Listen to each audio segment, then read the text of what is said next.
سمیع سادات لخوا د طالبانو پر ضد د جګړې اعلان او د جنرال مبین غبرګون. مبین وایي که راشئ دا ځل به مو ژوندي نه پرېږدو. جزئیات همدلته وګورئ او چینل سبسکرایب کړئ.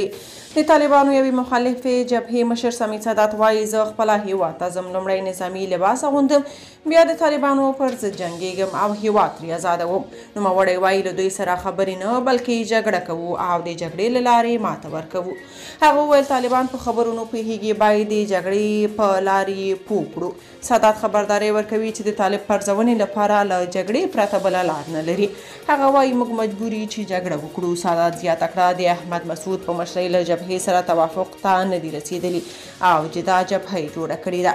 هغه وویل احمد مسعود ورسره د ملي بیرغ په ګډون په ډېرو مسایلو هوکړه کړې وه، خو یو اختلافي مسله چې حل نه شوه هغه دا وه چې مسعود غوښتنه راتلونکي نظامي کې والیان انتخابي وي. سمیع سادات وویل هلمند کې د ملا یعقوب سره جګړه وکړه چې په نتیجه کې هغه وتښتېده او بیرته پاکستان ته لاړ. نوموړی وایي دا ځل به د دوی جګړه په داسې ډول وي چې طالبان یې فکر هم نه وي کړی. هغه وویل د دوی سره د تیر نظام هغه سرتیري دي چې بهرني هیوادونو ته تللي بیرته افغانستان ته د ورتلو او د افغانستان د ازادولو ژمنه کړې ده.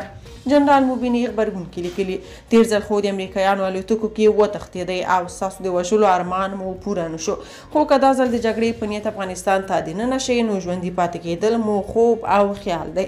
هغه ویلي تاسو ملت ته امتحان ورکړی او هیڅ افغان نور په تاسو تښتېدلو باور نه کوي. که تاسو په دې اړه څه نظر لرئ په کومنټ کې شریک او چینل سبسکرایب کړئ.